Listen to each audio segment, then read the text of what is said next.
In this lecture, we will learn about assessment methodology. Assessment methodology is a structure of how to assess threats to a network. In order to make sure that ethical hacking does the absolute most to find and address security flaws in a system, there is a PTES, or Penetration Testing Execution Standard. It covers all aspects of a penetration test.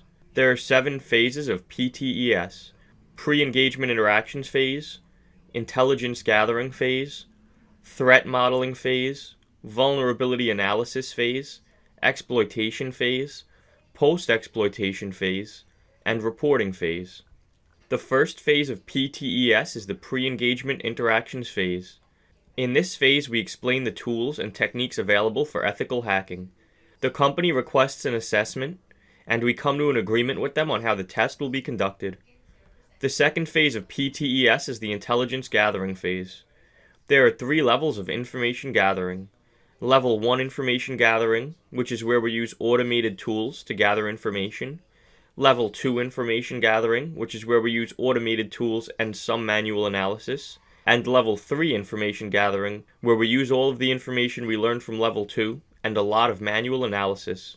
Threat analysis is the third phase of the PTES. Essentially, we identify potential threats. These usually fall within 2 groups, internal and external threats. Some common examples of internal threats include employees, managers, administrators, engineers, technicians, and the general user community.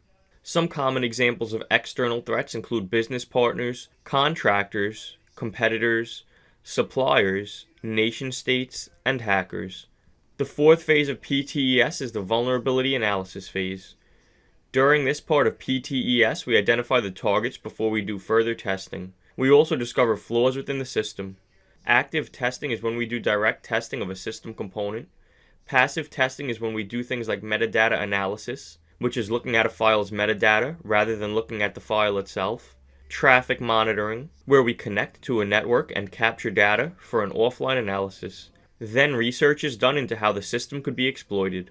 The fifth phase of PTES is the exploitation phase.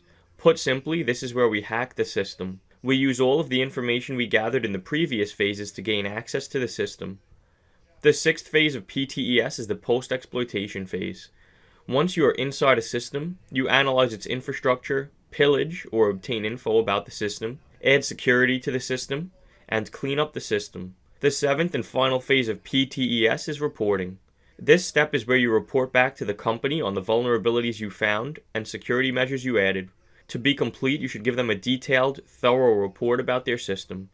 In the next lecture, we will learn about network communication.